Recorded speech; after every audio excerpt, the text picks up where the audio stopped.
Hello friends. तो आज एक बार फिर आपको अपना चैनल GS 360 डिग्री क्लासेस में स्वागत है। और जो हम लोग 30 क्वेश्चन का क्विक रिवीजन सीरीज जो चला रहे हैं उसमें सामाजिक अध्ययन और सामाजिक विज्ञान का ये अगला सेट है जो 30 क्वेश्चन का है। ठीक है, तो जैसा कि एग्ज़ाम से पहले क्विक रिवीजन सीरीज के तौर पे चलाया जा रहा है ये, तो हम लोग हर दिन एक 30 क्वेश्चन का प्रैक्टिस सेट कर रहे हैं। उसका आगे का क्वेश्चन है कि निम्नलिखित में से, ठीक है, निम्नलिखित में से कौन एक भारतीय संविधान के उद्देश्यों को प्रतिबिंबित करता है। याद रखिएगा, भारतीय संविधान का। देखिए आज का सेट बहुत ही महत्वपूर्ण है, बहुत अच्छा क्वेश्चन इसमें है, तो आप लोग थोड़ा इसको केयर होकर देखिए। और यहाँ से डेफिनेटली आपको क्वेश्चन हर किसी न किसी एग्जाम में देखने को मिलता ही है। ठीक है, चाहे वो BPSC हो, JPSC हो, CTET हो, KVS हो, SSC हो, या किसी भी एग्जाम में आप देखिए तो ये देखने को वनडे एग्जाम में मिलता ही मिलता है। ठीक है, तो देखिए यहाँ बोला जाता है कि निम्नलिखित में से कौन एक भारतीय संविधान के उद्देश्यों को प्रतिबिंबित करता है। ठीक है ना, संविधान के उद्देश्य क्या है, भारतीय संविधान के उद्देश्य क्या है, तो ये आपको कहाँ मिलता है आपका, तो आपका प्रियम्बल में मिलता है। ठीक है, भारत के संविधान के प्रस्तावना में भारतीय संविधान के उद्देश्य मिलते हैं। ठीक है, देखिए अगला क्वेश्चन क्या है आपका, भारत के संविधान निर्माण सभा में छत्तीसगढ़ के निम्नलिखित व्यक्ति ब्रिटिश क्षेत्रों से निर्वाचित हुए थे। देखिए क्या बोल रहा है, भारतीय संविधान के निर्माण सभा के छत्तीसगढ़। देखिए ये जो छत्तीसगढ़ के स्टूडेंट जो CTET, KVS, BPSC या जो भी दे रहे हैं तो उनके लिए ये इंपॉर्टेंट बन जाता है, बाकी आप लोग इसको स्किप कर सकते हैं। ठीक है, तो इसका होगा रविशंकर शुक्ल, ठाकुर छेदीलाल और घनश्याम गुप्त। ठीक है, घनश्याम से गुप्त, यानी कि इसका 4 आंसर हो जाएगा। ठीक है, देखिए संविधान सभा के संवैधानिक सलाहकार थे, कौन थे, आप सब जानते होंगे, बताइए बताइए। सच्चिदानंद सिन्हा नहीं, इस संविधान सभा का अस्थाई अध्यक्ष थे। ठीक है, और आपका टी कृष्णाचारी क्या थे, प्रारूप समिति के सदस्य थे। ठीक है, तो इसका आंसर आपका हो जाएगा BN राव थे। ठीक है, संवैधानिक सभा के सलाहकार कौन थे, BN राव। ठीक है, तो इसका 3rd आंसर होगा। आगे क्या पूछ रहा है, निम्नलिखित में से क्या, निम्नलिखित में से किस वाद में भारतीय संविधान के मूलभूत ढांचे, ठीक है ना, बेसिक कॉन्सेप्ट, ठीक है, की अवधारणा, कॉन्सेप्ट ऑफ बेसिक स्ट्रक्चर प्रतिपादित की गई थी। बताइए किसमें किया गया था, बताइए। इंदिरा साहनीवाद में किया गया था, शंकरी प्रसादवाद में किया गया था। देखिए यही शंकरी प्रसादवाद है जो पहला संवैधानिक जो चुनौती दिया गया था 1951 में, शंकरी प्रसाद। ठीक है, याद रखिएगा। रुदल शाहवाद, ठीक है, तो बताइए basic concept of basic structure किस में दिया गया था, तो इनमें से कोई नहीं हो जाएगा। ठीक है, क्योंकि ये 1973 में केशवानंद भारती, ठीक है, केशवानंद भारती बनाम भारत सरकार के विरुद्ध जो पिटीशन किया गया था उसमें फंडामेंटल राइट को चुनौती दिया गया था। ठीक है, तो ये आपका देखेंगे क्या, तो बेसिक कॉन्सेप्ट ऑफ स्ट्रक्चर कब आया था, 1973 में, केशवानंद भारतीवाद, यानी कि इसमें से कोई नहीं होगा। ठीक है, इससे पहले देखेंगे तो गोलकनाथ केस बहुत इंपॉर्टेंट हो जाता है, जहाँ 11 बेंच जजों की बेंच बैठी थी, और सबसे बड़ी बेंच बैठी है अब तक 13 जजों की बेंच, जो कि वही है केशवानंद भारती केस में। ठीक है, वो जहाँ से कॉन्सेप्ट ऑफ बेसिक स्ट्रक्चर निकल कर आया। ठीक है, क्योंकि कॉन्सेप्ट ऑफ बेसिक स्ट्रक्चर अपना संविधान में निहित नहीं है, ये समय समय पे हमारे सर्वोच्च न्यायालय के द्वारा इसको बेसिक स्ट्रक्चर को बताया जाता है।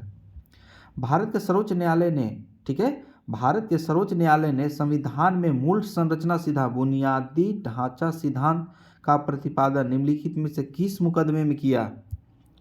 देखिए यहाँ पे आपका केशवानंद भारती बनाम केरल राज्य। ठीक है, सॉरी ऊपर वाले क्वेश्चन में भारत सरकार बोल दिया था, यहाँ पे केशवानंद भारती बनाम केरल राज्य। एक्चुअली केशवानंद जो थे ना, केशवानंद भारती जो थे ना, वो मठ के एक आचार्य थे। अब केरल सरकार के द्वारा क्या किया गया था कि वहाँ का जो मठ का कुछ ज़मीन था उसका अधिग्रहण कर लिया गया था, या उस पर कुछ मतलब कि कानून पास करके और मठ का संपत्ति या कुछ था तो उसको मतलब राज्य का घोषित कर दिया गया था। तो उसी में केशवानंद भारती क्या किए कि ये इसको सुप्रीम कोर्ट में चैलेंज कर दिए थे। ठीक है, तो वहीं से बुनियादी ढांचा सिद्धांत यहाँ पे आया था। इसी में आप देखेंगे कि 9 शेड्यूल में कोई भी चीज़ को डाल दिया जाता है तो उसका पुनर्विचार नहीं किया जाता है, लेकिन यही 1973 के बाद का जो भी जजमेंट आता है, अगर 9 शेड्यूल में हो और संविधान के मूल ढांचा के अगेंस्ट हो तो उसको सुप्रीम कोर्ट रद्द कर सकती है। ठीक है, चलिए, तो इसका आंसर होगा केशवानंद भारती बनाम केरल राज्य। ठीक है, आगे देखते हैं हम लोग कि 1937 में प्रांतों में मंत्रिमंडल के निर्माण के उपरांत कांग्रेस का शासनकाल कितने महीना चला था? बताइए कितने महीना चला था? ये सब जानते होंगे आप लोग। ठीक है, देखिए 28 महीना चला था। कितना चला था? 28 महीना। लेकिन जब सेकेंड वर्ल्ड वार स्टार्ट हुआ और कांग्रेस का बिना पूछे इंडिया को यानी भारत को सेकेंड वर्ल्ड वार में झोंक देना, सेकेंड वर्ल्ड वार में इंडिया को शामिल कर लेना, यही हुआ कि जो कांग्रेस मंत्रिमंडल था वो सब जगह इस्तीफा दे दिया था। ठीक है, चलिए आगे देखते हैं। आगे क्या बोला? भारत के संविधान में अंतर्राष्ट्रीय शांति और सुरक्षा की नीति। ठीक है, भारत के संविधान में अंतर्राष्ट्रीय शांति और सुरक्षा की अभिवृत्ति कहाँ उल्लेखित है? बताइए कहाँ उल्लेखित है? बताइए कहाँ? देखिए, राज्य के नीति तत्व, डीपीएसपी, आर्टिकल्स 51 याद रखिएगा। ठीक है, अंतर्राष्ट्रीय संबंध यहीं से दिया गया है, अंतर्राष्ट्रीय शांति और सुरक्षा वर्ड का यूज किया गया है वहाँ पे। ठीक है, और आर्टिकल 50 में क्या है? इसमें न्यायपालिका, कार्यपालिका, विधायिका का सेपरेशन है। ठीक है, देखिए, और 51A क्या है? आपका मौलिक कर्तव्य है। मौलिक कर्तव्य, जैसे यहाँ पे देखिए उद्देश्य का मौलिक कर्तव्य 51A। ठीक है, इसे कब जोड़ा गया था बताइए आप लोग? 42वां संविधान संशोधन में। इसके 42वां संविधान संशोधन मूल कर्तव्य किसके रिकमेंडेशन पे लागू किया गया था? चलिए आप लोग बताइए। ठीक है, स्वर्ण से समिति, क्या यह सही है या गलत है? आप लोग इसको बताइए। ठीक है, निम्नलिखित में से कौन सा राज्य का नीति निर्देशक तत्व डायरेक्टिव प्रिंसिपल नहीं है? क्या पूछ रहा है? नहीं है, कीवर्ड पकड़ना है। ठीक है, देखिए, मादक पेयों के उपयोग का निषेध करना डेफिनेटली है। आर्टिकल कितना है? 48 है या 48A है या 47 है? चलिए 3 ऑप्शन है, ये आप लोग को बताना है। ठीक है, गायों और बछड़ों के वध का निषेध करना। अब बताइए इसका कौन सा है? इसका भी आपको देते हैं 48A, ये दोनों में से आपको इसका बताना है। ठीक है, पर्यावरण का संरक्षण तथा संवर्धन। ठीक है, अब बताइए 21 में है, इस भी 48A, इन दोनों में से आपको इसका बताना है। देखिए 3 आप लोग को बताना है यहाँ पे। ठीक है, जो कि 16 वर्ष की आयु तक के बच्चों को निःशुल्क शिक्षा। आपका डीपीएसपी में ये बात नहीं कहा गया है। देखिए डीपीएसपी में क्या बोला गया है? 0 से 6 आपका डीपीएसपी में दिया गया है। 6 से 14 जो आपका है वो फंडामेंटल राइट बना दिया गया है कि अंतर्गत आर्टिकल 21A। ठीक है, ये आपका फंडामेंटल राइट, यानी कि 0 से 6 आपका डीपीएसपी आर्टिकल 45। ठीक है, आपका 16 से 14 फंडामेंटल राइट। ठीक है, आर्टिकल 21A। 6 से 14 फंडामेंटल ड्यूटीज़। ठीक है, आर्टिकल 51A। इसमें कहा गया है, देखिए इसमें कहा गया कि 0 से 6 यानी कि 0 से 6 एज का जो बच्चा होगा उसको शिक्षा, बेसिक एजुकेशन देना किसका कर्तव्य है? तो ये आपका सरकार का दायित्व है। ठीक है, किसका? सरकार का। जब 6 साल के आप हो जाते हैं तो 6 साल से 14 साल तक का शिक्षा आपका अधिकार बन जाता है, फंडामेंटल राइट बन जाता है। ठीक है, राइट टू एजुकेशन बन जाता है आपका, यानी आर्टिकल 21A। और जब 16 से ही 6 से 14 साल का ही ये जो दिया गया है। तो देखिए एक तरफ पहला यहाँ पे सरकार का दायित्व है और फंडामेंटल राइट यानी फर्स्ट सेकेंड एंड थर्ड। तो 6 से 14 का जो ये है ये बच्चों का फंडामेंटल राइट है। इस पे बच्चा को किसी भी एजुकेशन मतलब एजुकेशन उसको मिलना चाहिए, ठीक है, कहीं ना कहीं से उसका फंडामेंटल राइट हो जाता है। अब ये तो सरकार कर रही है, बच्चा का राइट हुआ है, तो गार्जियन को भी तो कुछ ना कुछ जिम्मेवारी देना पड़ेगा। इसीलिए फंडामेंटल ड्यूटीज में ही 6 से 14 वर्ष के बच्चों के लिए फंडामेंटल ड्यूटीज दे दिया गया कि हर एक माँ बाप का ये अधिकार होगा, मतलब कि ड्यूटी होगा, कर्तव्य होगा कि वो अपने 6 से 14 वर्ष के बच्चों को अच्छा से अच्छा शिक्षा प्रदान कर सकें, ठीक है। तो ये आप लोग अच्छा से ध्यान रखेंगे, ठीक है। अब आप लोग ये बताना है कि बताइए 85th कॉन्स्टिट्यूशनल अमेंडमेंट में किया गया था या 86 किया गया था या और कोई और है, हमको बस इतना बताइए आप लोग, ठीक है। चलिए तो आपका इसका आंसर हो जाएगा डीपीएसपी में नहीं है, एज 0 से 6 वर्ष के आयु तक है, ठीक है। आगे क्या बोल रहा है आपका, देखिए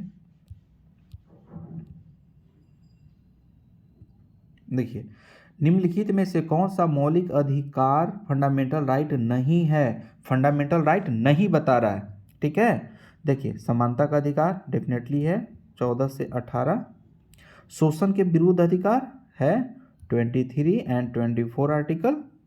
संपत्ति का अधिकार ये हम लोग छोड़ देते हैं। धार्मिक स्वतंत्रता आर्टिकल 25 से 30 तक, तो यानी कि 1 2 3 4 है, यानी कि इसका संपत्ति का अधिकार जो है वो फंडामेंटल राइट नहीं है, हाँ ठीक है। इसको 44th कॉन्स्टिट्यूशनल अमेंडमेंट, ठीक है, 1978 में, ठीक है, कब 1978 में इसको संपत्ति को ये आपको लीगलाइज मतलब कि लीगल राइट कर दिया गया था।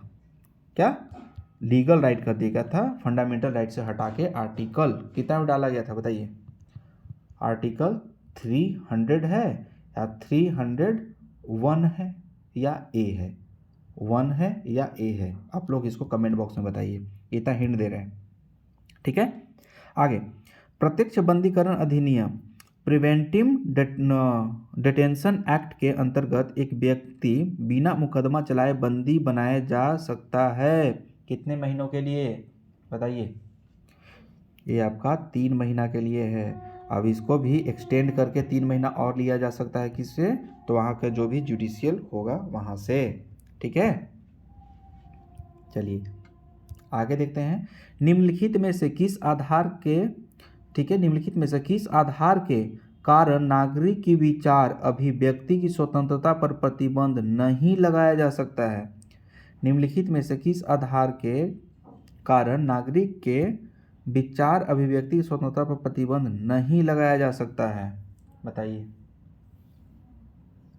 देखिए भारतीय संविधान की, भारत की संप्रभुता के साथ खिलवाड़ करेंगे तो लगाया जा सकता है। लोक व्यवस्था को भड़काने के लिए या कुछ भी करने के लिए आप कोई भी वैसा काम करते हैं लोक व्यवस्था को भंग करने के उद्देश्य से, तो आपको आपका व्यक्तिगत स्वतंत्रता है उसको बाधित किया जा सकता है। न्यायपालिका का अपमान करते हैं तो उसके लिए भी बाधित किया जा सकता है। लेकिन अवांछनीय आलोचना के लिए, अवांछनीय आलोचना प्रतिबंधित नहीं लगाया जा सकता है, ठीक है, प्रतिबंध नहीं, यानी कि इसका आंसर आपका 4 होगा। आगे क्या बोल रहा है, नागरिकता अधिनियम, ठीक है, क्या नागरिकता अधिनियम 1955 के अंतर्गत पंजीकरण द्वारा भारतीय नागरिकता प्राप्त करने के लिए भारतीय मूल के व्यक्ति को भारत में कितने वर्ष बिताने होंगे, बताइए कितने वर्ष। तो ये आपका 7 वर्ष, ठीक है। कब 55 के अंतर्गत है 7 वर्ष, अभी अमेंडमेंट किया गया है, अमेंडमेंट में क्या है उसको आप लोग देख लीजिएगा, ठीक है। निम्नलिखित यानी इसका होगा 3rd, निम्नलिखित में से भारत में नागरिकता निर्धारण का विशिष्ट अधिकार किसे प्राप्त है, ठीक है। भारत में नागरिकता निर्धारण का विशिष्ट अधिकार किसके पास है बताइए। न्यायपालिका के पास है, राष्ट्रपति के पास है, लोकसभा के पास है या केंद्रीय सरकार के पास है, तो इसका अंदर केंद्रीय सरकार हो जाएगा। कौन होगा, केंद्रीय सरकार होगा। निम्नलिखित देशों में कौन आसियान का सदस्य नहीं है? आसियान का सदस्य नहीं है, बताइए। तो देखिए आसियान क्या है, ठीक है, साउथ ईस्ट एशियन कंट्री है ना, तो उसमें भारत नहीं है। जितना भी यहाँ के 10 देश हैं वही हैं, ठीक है। इंडोनेशिया है, सिंगापुर है, मलेशिया है, थाईलैंड है, कम्बोडिया है, वियतनाम है, ठीक है। आपका इसी में सब हो गया, तो आप इसको देख लीजिएगा, ठीक है। आगे क्या बोल रहा है, ब्रुनेई किस राष्ट्र समूह का सदस्य है? ब्रुनेई किसका है, बताइए।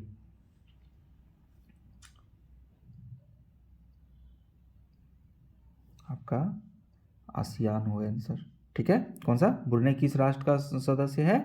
आसियान का, ठीक है। तो आसियान कौन कौन सा है? 10 कंट्री आप लोग मैप पे लोकेट कर लीजिए, क्योंकि यहाँ से क्वेश्चन पूछ सकता है। भारत विकास फोरम IDF पहले जाना जाता था, ठीक है, किस नाम से जाना जाता था,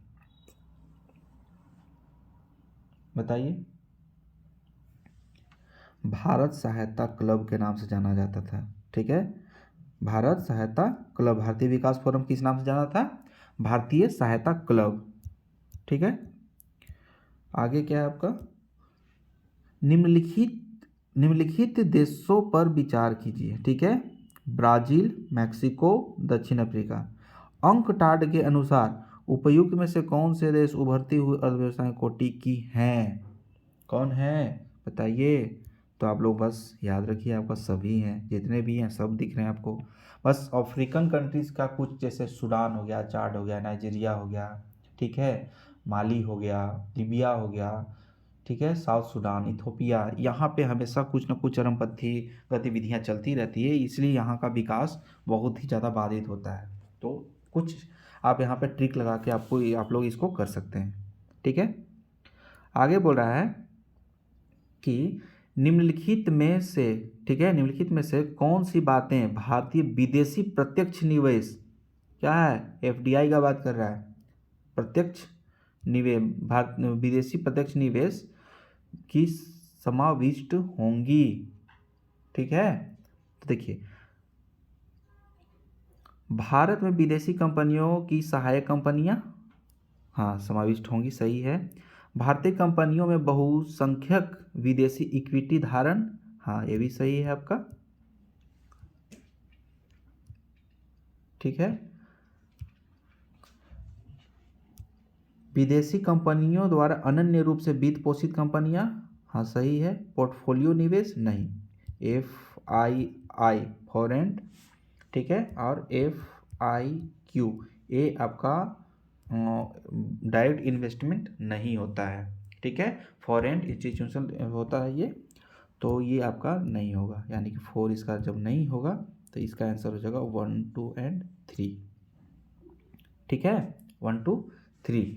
देखिए आगे क्या बोले, बाह्य ऋण के आकार और घटकों के आधार पर विश्व बैंक ने भारत का वर्गीकरण किया है, ठीक है। भारत का वर्गीकरण किसके किया है? तो कम ऋणी देश के रूप में, ठीक है। हालांकि ये सब तो आपका करंट अफेयर का मुद्दा है, तो इसमें आप लोग उतना ज़्यादा मतलब प्रेशर लेने की ज़रूरत नहीं है, ठीक है।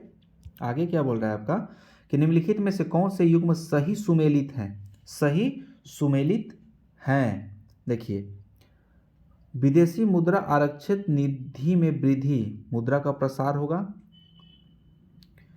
भारत में निम्न आयात वृद्धि दर, भारतीय उद्योगों में सुस्ती आयात वृद्धि दर, भारत में निम्न आयात वृद्धि दर, यानी भारतीय उद्योगों में सुस्ती, सही होगा। मुद्रा का प्रसार होगा, विदेशी मुद्रा आरक्षित निधि में वृद्धि होगा, यानी RBI के पास विदेशी मुद्रा यानी कि डॉलर ज़्यादा आएगा तो मुद्रा का प्रसार होगा, ठीक है, यानी मुद्रा का वैल्यू बढ़ेगा।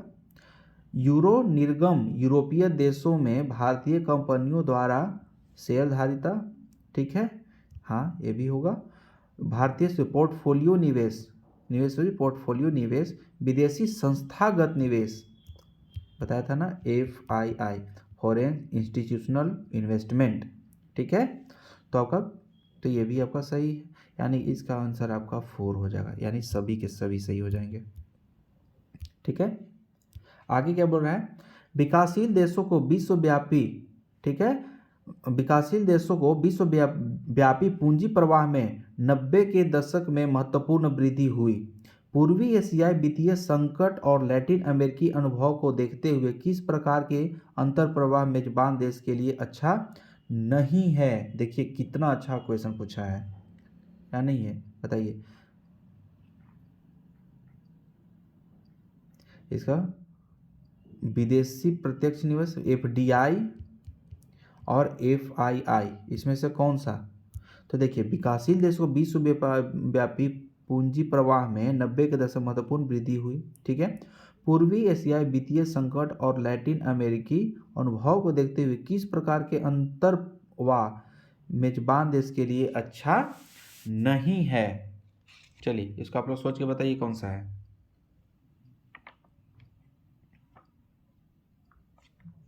देखिए इसका आपका विदेशी पोर्टफोलियो निवेश आंसर होना चाहिए, ठीक है। इसका थर्ड आप लोग क्रॉस चेक कर लेंगे, लेकिन आंसर आपका प्रत्यक्ष विदेशी निवेश दिया हुआ है, ठीक है ना। एक्चुअली देखिए इसको आप कॉन्सेप्ट से समझा देता हूँ, ठीक है। एक्चुअली बात है ना कि एफडीआई जो होता है ना वो अस्थायी पूंजी होता है, ठीक है।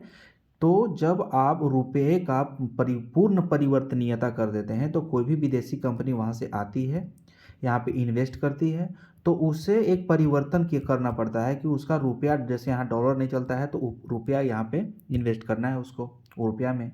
अगर मान कर चलिए भारत का बाजार गिरने लगता है, शेयर मार्केट गिरने लगता है, तो कोई भी आएगा, ठीक है, तो फटाफट अपना शेयर अपना रुपया को पूरी तरीक़े से 100 रुपया है तो 100 रुपया परिवर्तन करके वो जल्दी से भारत से भाग जाएगा। लेकिन जब यही पूर्ण परिवर्तनीयता नहीं है, ठीक है, जब नहीं है तो क्या होता है कि 100 रुपया आप यहाँ पे लगाए हैं तो आपको जाइए, आपको 20 रुपया मिलेगा, आपको 80 रुपया ही छोड़ के जाइए आप, तो कोई जाना चाहेगा? तो नहीं। तो इसलिए क्या होगा कि प्रत्यक्ष विदेशी निवेश पे ज़्यादा फोकस करना पड़ता है। इससे क्या होता है कि कोई भी कंपनियाँ विदेश से आके भारत में पूरा का पूरा सेटअप लगाती है, या तो ग्रीन फील्ड हो या ब्राउन फील्ड हो। तो पूरी तरीके से जब कंपनी सेटअप लगाती है तो सेटअप लगाने से फिर वो यहाँ से क्या लेके अपना मशीनरी हो गया या अपना पूंजी हो गया लेके तो जा नहीं पाएगा, ठीक है। लेकिन वहीं आपका विदेश पोर्टफोलियो निवेश है एफ, ठीक है, एफआईआई जब है तो क्या होता है, बस आया शेयर मार्केट गिरा सारा पैसा लेके निकल गया, ठीक है। तो नहीं अगर पूछेगा तो विदेशी पोर्टफोलियो निवेश, अब बोलेगा कौन सा अच्छा है तो विदेशी प्रत्यक्ष विदेशी निवेश, ठीक है। समझ गए आप लोग? देखिए आगे क्या बोल रहा है आपका कि प्रत्यक्ष विदेशी निवेश यानी कि एफडीआई तथा एफआईआई संस्थागत विदेशी निवेश, ठीक है, दोनों ही किसी देश में निवेश से संबंध है। निम्नलिखित में से कौन सा कथन दोनों के बीच की एक महत्वपूर्ण भिन्नता का सबसे अच्छे ढंग से व्यक्त करता है? बताइए क्या है इसका। देखिए एफआईआई इसका सेकेंड आंसर होगा। एफआईआई व्यापक स्तर पर पूंजी उपलब्धता बढ़ाने में सहायक है, जबकि एफडीआई का लक्ष्य केवल विशिष्ट क्षेत्रों तक सीमित है। एफआईआई हालांकि ये टोटल शेयर मार्केट पे डिपेंड करता है। शेयर मार्केट में आएगा पूंजी लगाएगा, आप पूंजी आज लग एफआईआई विदेश से आके 1 लाख करोड़ लगाया और वो इतना उछाल करेगा 150 करोड़ कमा के चला गया, ठीक है, 1.5 लाख करोड़ कमा के चला गया। तो एफआईआई आपका ज़्यादा मतलब परिवर्तन होता है या तरलता होता है, ठीक है, इसको फ्लॉट मनी बोलते हैं, ठीक है, या ठीक है। तो लेकिन एफडीआई क्या होता है, वो तो आया एक हाथी की तरह बैठ गया, यानी कि वो अच्छा तरीका से चलाएगा, ठीक है। तो हम लोग के कोई भी होता किसी भी देश के लिए एफडीआई अच्छा होता है, मतलब कि किसी भी सिचुएशन को हैंडल करने के लिए। लेकिन अगर पूंजी बनाना है तो एफआईआई सबसे ज़्यादा पूंजी देता है, याद रखिएगा।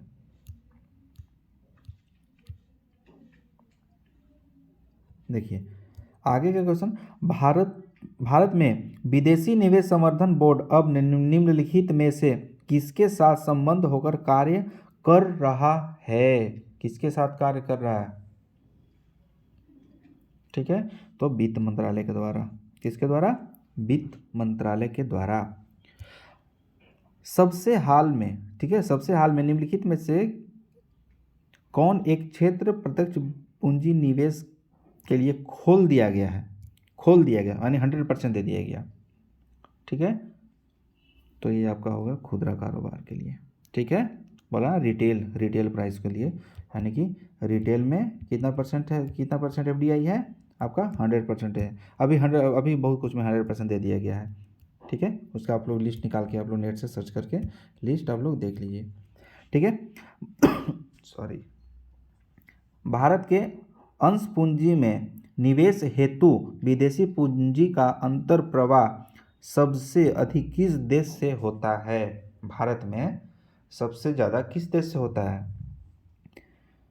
देखिए, ये आपका मॉरिशस से होता है सबसे ज़्यादा, उसके बाद सिंगापुर से होता है। ठीक है, पहला मॉरिशस, सेकंड सिंगापुर। भारत के संचयी एफडीआई अंतर प्रवाह में किस देश का हिस्सा सर्वाधिक है? बताइए, एफडीआई का अंतर प्रवाह किस देश का हिस्सा सबसे सर्वाधिक है? तो बताया ना, मॉरिशस का भी है। ठीक है, किसका? मॉरिशस का है। एफडीआई सबसे ज़्यादा कहाँ से आता है? मॉरिशस में, भारत में आता है सबसे ज़्यादा। आगे क्या बोल रहा है? भारत में आने वाला प्रत्यक्ष विदेशी निवेश एफडीआई बड़ी मात्रा में मॉरिशस से आता है, न कि यूनाइटेड किंगडम और फ्रांस से, अनेक बड़ी और परिपक्वता अर्थव्यवस्था से। इसका कारण क्या है? देखिए कितना ट्विस्ट क्वेश्चन पूछा बनाया है। तो देखिए क्या होता है ना, डबल टैक्स, जो आपका राउंड ट्रिपिंग, यानी कि यहाँ का पैसा यहीं जाके फिर इंडिया में आ जाता है, तो ये कहानी सबसे बड़ा है। ठीक है, देखिए दोहरा कराधान परिहार समझौता है। ठीक है, भारत का मॉरिशस के साथ दोहरा कराधान समझौता है। ठीक है, इसका आंसर ये हुआ। ठीक है, ये माइंड नहीं किया था। भारत के विदेशी विनिमय कोष के संबंध में निम्नलिखित में से कौन सा कथन सत्य नहीं है? ठीक है, कौन सा कथन सत्य नहीं है? देखिए, विशेष आहरण अधिकार इसमें सम्मिलित नहीं है। ठीक है, विदेशी निवेश कोष में समझ, देखिए भारतीय रिजर्व बैंक के पास विद्यमान स्वर्ण विदेशी मुद्रा परिसंपत्तियां सम्मिलित होती हैं। सही है, इसे भारतीय रिजर्व बैंक में रखता है, ये भी सही है। भारत में विदेशी विनिमय की वर्तमान स्थिति संतोषप्रद है।